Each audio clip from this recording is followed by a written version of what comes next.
We started the series with 15 adjustments, and in this session I am going to give you 3 more, so we'll have 18 adjustments. So what was that 16th adjustment? It is abnormal loss of inventory by accident or fire. So this is a scenario of loss of inventory because of accident, fire. It can be even on account of theft. So in those cases, what got to be done is, what is the value of loss? That got to be ascertained. This value of loss got to be ascertained and it should be accounted. So at this point, what we have to see, whether this loss is covered or not. That is, whether insurance is taken for covering this loss or not. If insurance is taken, then that loss is being actually compensated by insurance company. And if no insurance is taken,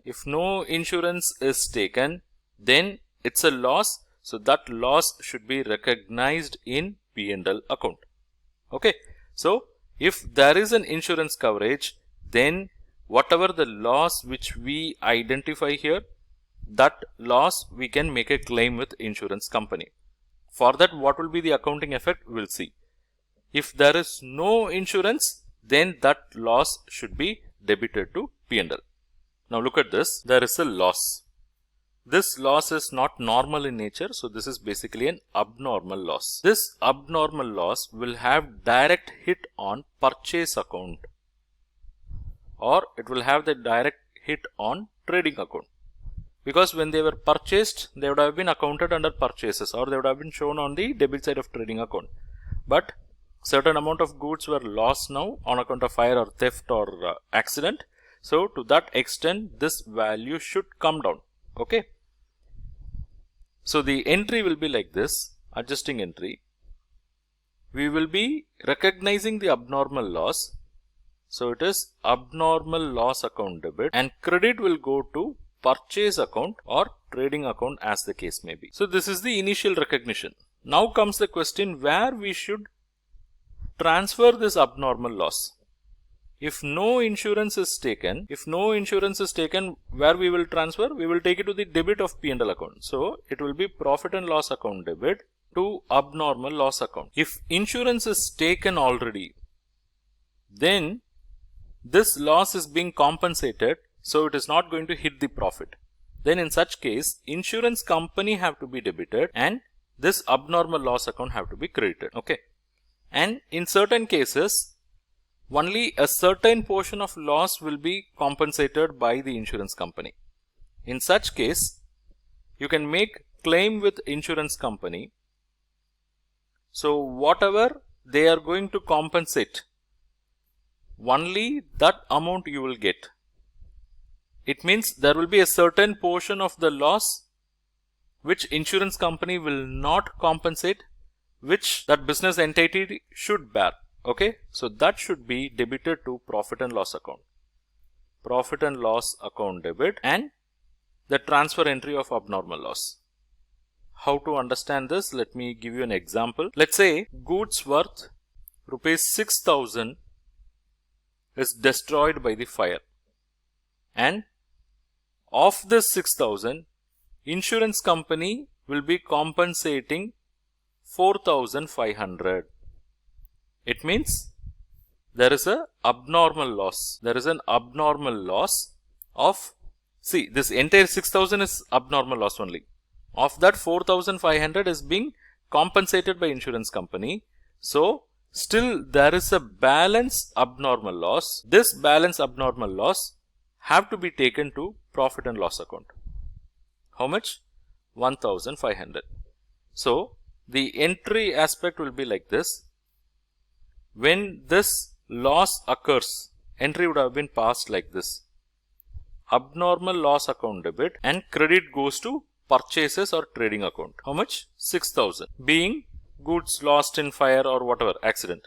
Then we have to transfer this abnormal loss. Okay, so to abnormal loss 6,000. But of this 6,000, 4,500 you are going to claim from insurance company, and 1,500 only you are going to transfer to P&L. So insurance company account debit 4,500 P&L account debit. P&L account debit 1500 and closure of abnormal loss account of 6000. Okay, right. So if you open P&L now, on the debit side, you will have abnormal loss, but it will be only 1500, not entire 6000. Okay, and in balance sheet, you will have an asset now. In balance sheet, you will have an asset. What is that asset?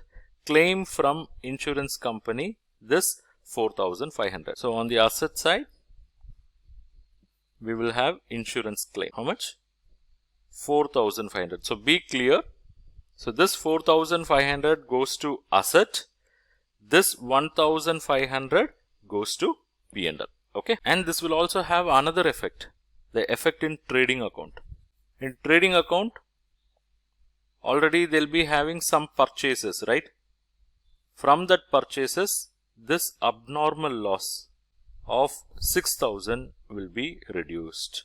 Okay, you have to remember this as well. Moving on to 17th adjustment, that is goods sent on approval basis. See, what is this goods sent on approval basis? These are all the goods that are sold to customers on sale or return basis, or we also call it as approval basis. So goods sent on approval basis means these are all the goods that are sold on sale or return basis or on approval basis. So whatever goods that are sold in this model should not be considered as actual sale till the customer approves. That's very important. So what will happen here is, when goods are sent on this model, entities will be passing sale entry, but at the year end, they'll be reviewing whether those goods were approved by the customer or not. So at the year end, if they come to know that certain amount of goods are not yet approved, it means they are still pending approval, then certain entries have to be passed to reverse that or to remove them from sales. Let's take an example. Goods costing rupees 10,000 sent to a customer on sale or return basis for rupees 12,000. So these goods, at the time of sending them itself, they would have originally passed an entry something like this, that is receivables account debit or debtors account debit to sales account. How much? 12,000. This entry they would have passed at the time of sale. But since these goods are not approved by the customer, it have to be reversed now. So the adjustment entry will be like this. We have to reverse this. Earlier sales was credited, receivables was debited. Okay, so let's reverse this. Sales account should be debited and receivables account should be credited. How much? 12,000. Okay. But these goods will be lying in either opening stock or in the purchases, right? But they are still our goods only in the hands of the customer. They are still our goods only in the hands of the customer. So what we have to do? We have to give effect like closing stock. So what we do in case of closing stock? On the credit of trading account, we'll write closing stock. So in the same pattern, on the credit of trading account, because these are all again closing stock, not in our custody but with the customer. Okay, so we have to pass this entry to recognize the stock. It's going to be stock on approval account debit. Stock on approval account debit to trading account.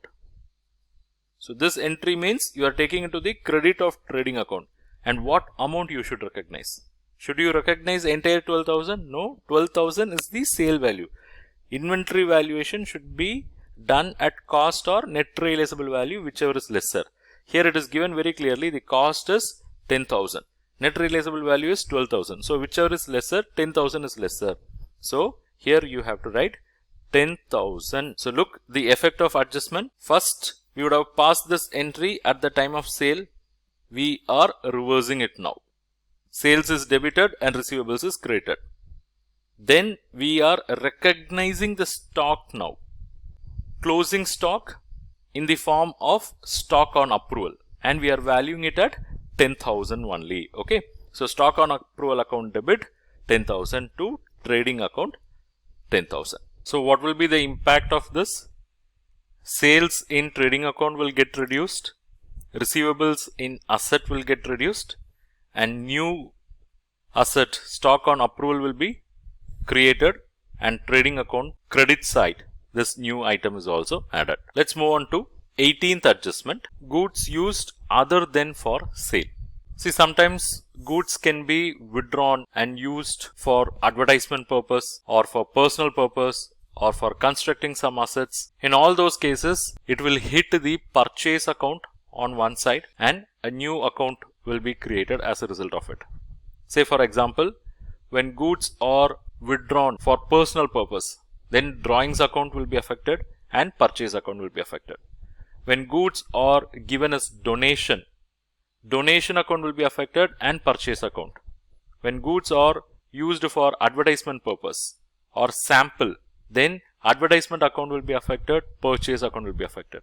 When goods are used for building or plant and machinery, then respective accounts will be affected and purchase account. So let me put them here. When goods are given as donation, then donation account will be debited and purchase account will be credited. When goods are withdrawn or used for personal purpose, then drawings account will be debited and purchase account will be credited. When goods are distributed as free samples, then free samples account or advertisement account will be debited and purchase account will be credited.